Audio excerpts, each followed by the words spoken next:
Meu amigo Saragoso pediu para mim gravar um vídeo sobre a Batalha de Mambororé, então rapidamente vamos falar sobre o que aconteceu. Em 1620, os paulistas precisavam muito de mão de obra para suas lavouras de São Paulo, São Vicente, mas também em Rio de Janeiro. E ficou proibitivo naquele momento, por causa da Guerra dos 30 Anos, de trazer escravos da África e começaram a buscar escravos guaranis, porque esses eram agricultores, né? Plantavam desde sempre mandioca, batata doce, amendoim, milho.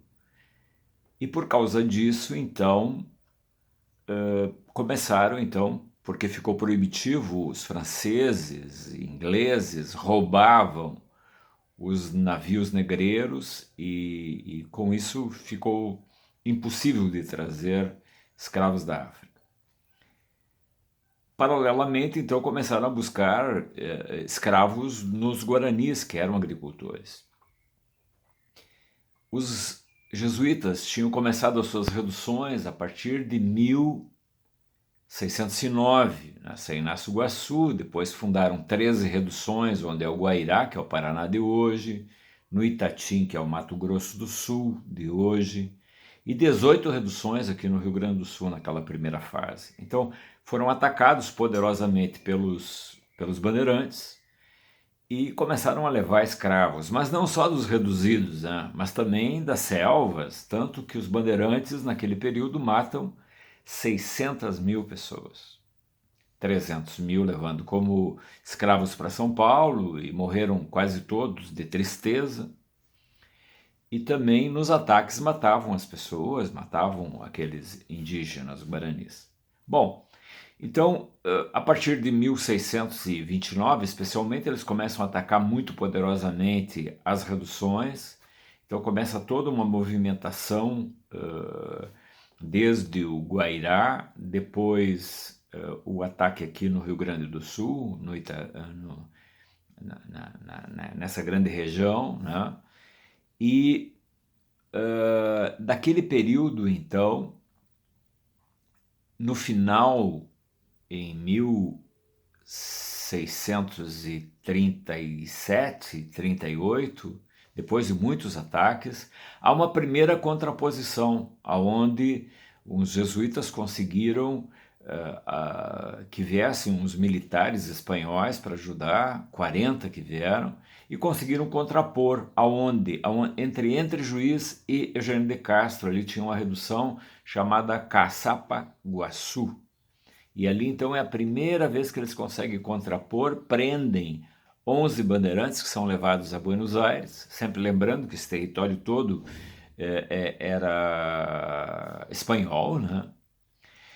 E então, com isso, os bandeirantes se revoltam e organizam uma grande bandeira, que é essa bandeira que vem a causar a Batalha de Mobororé, que é em 1641. Em 1640, 39 já Montoya vai, que é um padre importante, que é quem escreve o Guarani, ele vai a Madrid, consegue do rei autorização para a utilização de armas de fogo, e organizam então, durante um ano, treinam os guaranis, 4.200, preparando eles para essa batalha que já se previa que ia acontecer, porque tudo indicava que viria uma grande bandeira. E vieram em 6.800 pessoas, entre efetivamente gente de São Paulo, e tinha de tudo, holandeses, tinha gente de tudo que era lugar, né, Rio e tudo mais, junto com os tupis,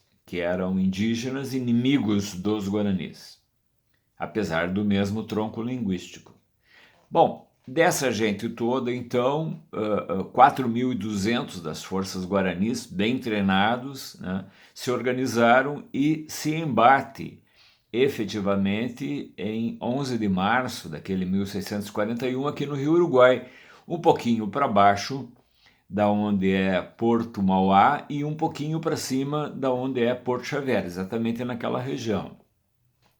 Então havia uma redução chamada Acaraguá, aonde ali naquele local, então, foi o primeiro ataque, mas os jesuítas já prevenidos tiraram o povo dali e levaram eles até uma região que chamava Mobororé.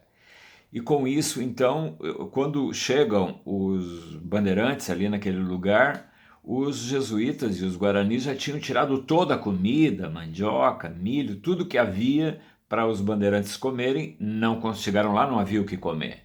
Então daí deu um certo desespero, obviamente, e daí se preparam os bandeirantes ali e os guaranis e os jesuítas que trouxeram 5 oficiais que eram militares espanhóis e que se tornaram irmãos jesuítas, ajudaram a organizar esse processo todo e acontece daí essa grande batalha, né?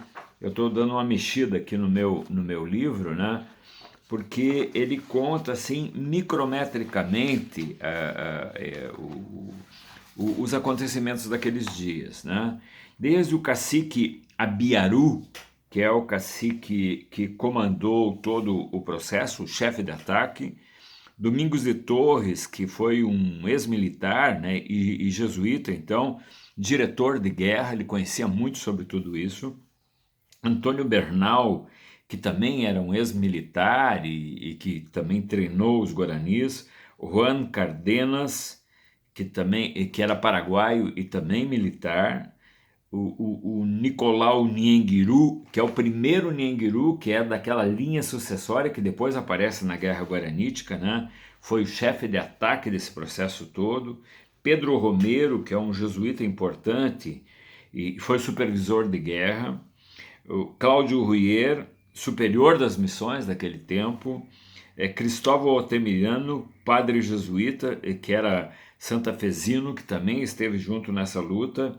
Pedro Mola, José Demenic, José Orégio, que era de Aragão. Então, essa gente toda organizou toda aquela tropa de 4.200 pessoas, nossas, né? Nossas, eu digo, missioneros, e naquele dia especialmente acontece essa grande batalha, aonde essas forças então se encontram dentro do Rio Uruguai e acontece uma batalha fenomenal que é reconhecida como a principal batalha naval da América. Vocês imaginam que 11.000 pessoas se embateram no momento em que Buenos Aires tinha 3.000 pessoas. Então foi algo fantástico, algo incrível, né? O conjunto todo das missões, digamos, o trabalho todo que ocorreu naqueles dias, ele é fundamental para a gente imaginar aquele conjunto todo, então, de 300 canoas, né, e jangadas avançando rio abaixo com toda aquela quantidade imensa, né, de guerreiros, e também com toda aquela qualidade e organicidade que ocorreu com a luta da nossa gente missioneira. Então, às 2 da tarde, acontece efetivamente a batalha armada, né?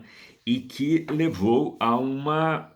e durante uma semana inteira ficaram peleando, e essa batalha, esse conjunto todo, levou a uma derrota incrível dos bandeirantes, aonde chegaram em São Paulo, somente 250 pessoas chegaram vivas, então. Então é a principal batalha naval da América, né? E que fez com que todo aquele conjunto missioneiro dos 30 povos, a partir daquele momento, tivesse sossego e conseguisse se desenvolver. Daí então, do outro lado do rio Uruguai, e depois, a partir de 1682, eles retornam para cá, porque em 1680 os portugueses tinham fundado a colônia de Sacramento lá em frente a Buenos Aires, do lado de cá do Rio da Prata. Então, Essa história toda é uma história magnífica e que precisa cada vez mais ser recontada, porque ela é, sem dúvida nenhuma, a grande vitória missioneira de todos os tempos. Nem na Guerra Guaranítica nós obtivemos uma vitória dessa magnitude. E esta batalha, esse conjunto todo que aconteceu, ele é fundamental para nós entendermos o Brasil de hoje, pois os bandeirantes nunca mais voltaram à política escravagista de buscar guaranis como escravos e foram procurar ouro e pedras preciosas nas Minas Gerais. E daí vem o Brasil que nós conhecemos hoje, de Tiradentes e todas as histórias que nós conhecemos. Então é muito importante que o povo missioneiro reconheça na batalha de Mobororé a nossa grande vitória e muito o nosso modo e o jeito de ser missioneiro que nós temos hoje e que depois deu nos 7 povos das missões. É isso, um abraço então para o meu amigo Saragoso.